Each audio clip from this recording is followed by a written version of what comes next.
Hi YouTube, it's Jennifer. I just wanted to come on here for a few minutes and talk about something that has been kind of hit me today and wanted to share it and kind of get some feedback and see if anybody else has kind of had one of these moments. We went on a hike today and it was considered a moderate trail, but in my opinion, it was pretty intense in certain areas, but it was a great hike nonetheless. And it was probably about, I think it was 2.6 or 2.7 miles one way. It was me and my husband and our children and my sister and her man and their children. And the kids were able to do it. My 3-year-old struggled quite a bit, but that's what Dad's there for. Dad carried her part of the way, and the rest of it we kind of just handed her off in certain spots. But anywho, so it was, probably close to a 5-mile hike, I'd say, round trip. And at the end of the trail, we had sat down and had some lunch, and I have my sister that was with us. I have a couple sisters, but my sister that was with us has never really been the big girl in the family. She hasn't, her struggle with weight has always been, a size 12. And that's big for her. She has been as small as a size 0. She's just never really been really, really heavy.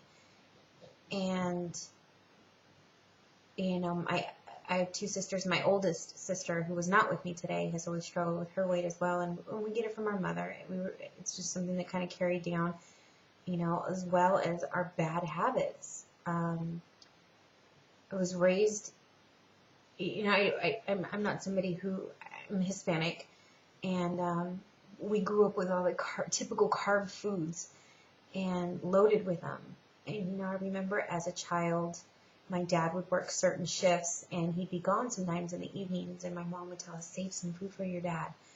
And my dad would get mad at that. He always wanted us to eat and eat and eat until we were content.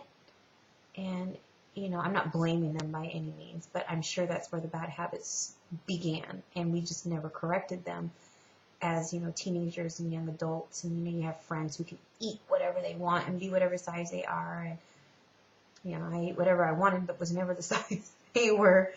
And so anyway, my sister, who could go up to a size 12, she hits panic. She jumps on her treadmill. She starts walking and will rapidly lose the weight and get back down to her size, 6 or so, where she's comfortable.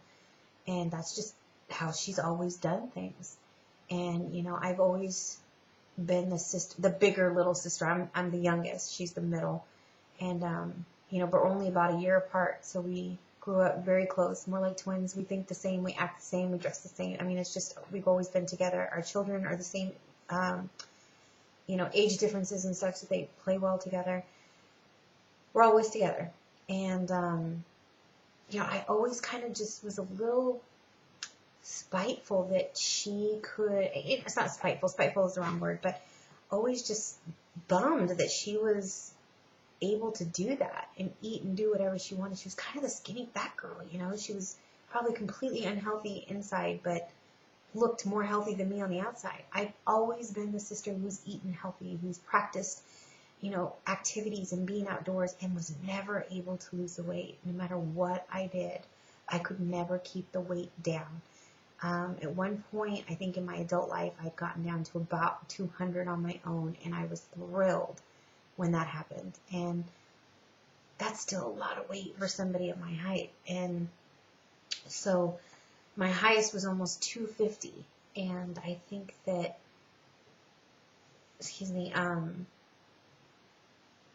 anyway, where I was going with that was that we were on this hike today. And I jokingly told her I have fat girl syndrome.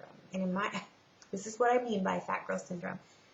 I still see myself as 250 pounds or 220 pounds when I started this journey. I just see myself still and still feel like the big girl. And probably will always feel that way around her, especially around her. But there was a point in the hike where, I had lifted my daughter and passed her to my husband over this big boulder over a creek we were going over. And I couldn't quite step up high enough to the boulder to just step up and get over it. And because it was near a creek, it was real muddy and yucky, and I didn't want to like kneel on it to go over it. So I told him, can you lift me? If I put my foot up on top, can you kind of just pull me up and I'll push, and together I'll get up over this boulder without, having to really crawl over it, I guess, or find a different path to get over it. And my husband laughed at me, and he said, if I could lift you at 220 pounds, what makes you think I can't lift you at 178 pounds? And just kind of chuckled at me. And then I realized I'm not 220 pounds anymore. I'm not. And I'm okay with that. Loving it. And my sister up ahead of me heard me say it and heard him start laughing. And we all kind of just chuckled about it. And she says, there's that fat girl mentality. You better hang that up somewhere. Meaning to leave it behind. It's time to move on. And it really started resonating with me. And on our way home from the trail, we were in the truck heading back home, and it occurred to me that I've always been mentally, when I mean this, I mean by my actions and my behaviors, that I've been the skinny sister. I've been one who's always been out biking and hiking and playing with my kids at the park and eating healthy and making those choices and going to the gym and taking yoga and spin, and just, I love it. I love that life. I just was never able to take the weight off. For whatever reason, I don't know why, and no doctor could ever tell me why, because inside I was completely healthy until about the last year when my blood pressure started going up and I started kind of borderline diabetes, and I think that was just so many years of it taking a toll on my body. But up until then, I had been otherwise healthy. You would never know looking at blood work and different things that I weighed as much as I did. But it hit me on the way home today that I am mentally a skinny girl. And you really have to let that sink in for a minute. I do things on my everyday, in my everyday routine and in my everyday life that are one day going to reassure that this weight is never going to come back on. I'm not the girl who will circle the parking lot until I find the closest parking spot. Not even if I'm in a hurry. Not even if I'm in heels and I'm in my suit or I'm in, work clothes or whatever, and I'm tired. It's the end of the day. Nope. I pull into a parking lot at the back. First one I find, I park, I'm out. I do my thing. I'm not the girl who goes to lunch and says, oh, you know what? I'm going to have a hamburger today because I've been good. I don't diet. This is a life for me. I've always eaten healthy. And so I don't drink a lot of soda, so that's not even an option for me. I am the girl already who is out biking and hiking and doing things actively with my family, making healthy choices and incorporating it into our lives. And it hit me today that when I was almost 220 pounds, I think being overweight was an excuse. It was an excuse that I had to get out of things if I wanted to, or it was something to feel sorry about. But realistically, I've never been that fat girl. I really haven't. Like, just physically, yes, but not mentally. And I don't even know if any of this is making any sense, but I am mentally a skinny girl. And now my body is finally catching up. And I know that they say that this is, it's a lifestyle change after the surgery, that you have to make lifestyle changes, but it's not just about that. It's about thinking of yourself as the skinny girl, as the one who can do it, because you just do. You just make those choices and you live that life because it's just natural. And it's something that you implement over time, and eventually it is who you are. And it's not a task anymore. It's not a duty or a responsibility. It just is who you are. We have a saying in my house, and when it comes to eating and meals, And, you know, I'm not somebody who's in church a lot, or, you know, and I don't judge anybody who is. I mean, I'm a spiritual person, and my family is as well. And I think that we tell our children to eat God's food first. Now, we could tell our children to eat the natural food first, to eat the organic food first, and we're not, you know, vegetarians or, you know, anything like that. But, and not that that's a bad thing. We just like meat too much.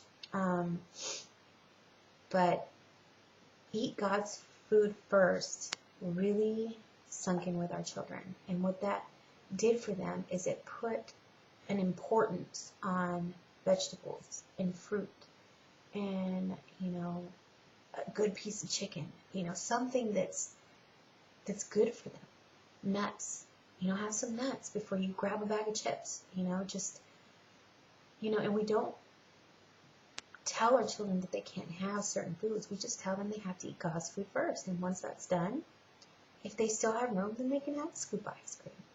Or once that's done, then they can have, you know, after they're done with their, you know, sandwich or something for lunch, if they finished it, then and there's room for something else. And if they want some chips, they can have a handful of chips. I mean, we don't prevent our children from having the little bit of fun that they want to have, and a little bit of, you know, junk food that most kids have. But, you know, we also make sure that we incorporate water into their diets every day. I mean, these are things that I feel like I kind of missed out on in my childhood that nobody told me were important.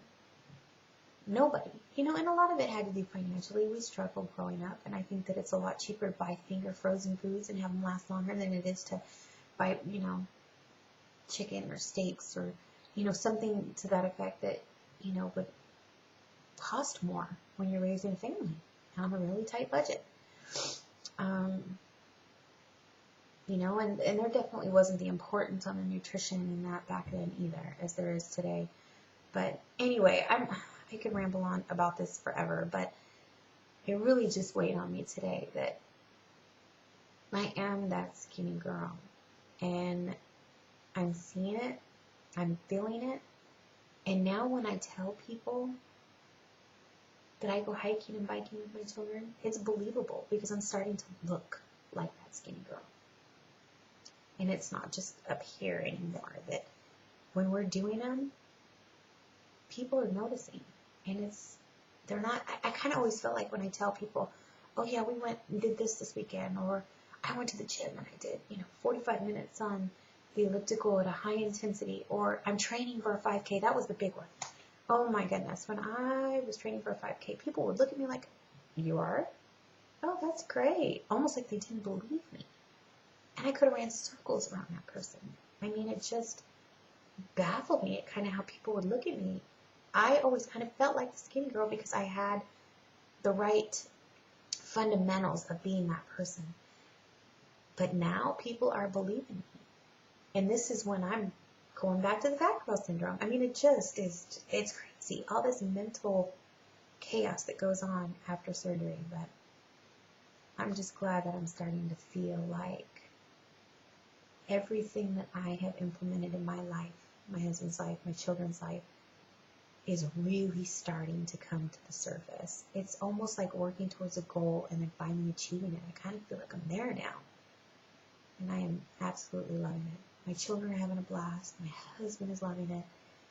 And I just can't wait to do more, see more, experience more, and just live more. Because I'm a skinny girl now and I can't. Anyway, it's been a long day. It's late. I have to work tomorrow. So, till my weigh-in video, have a great week, everybody. Bye.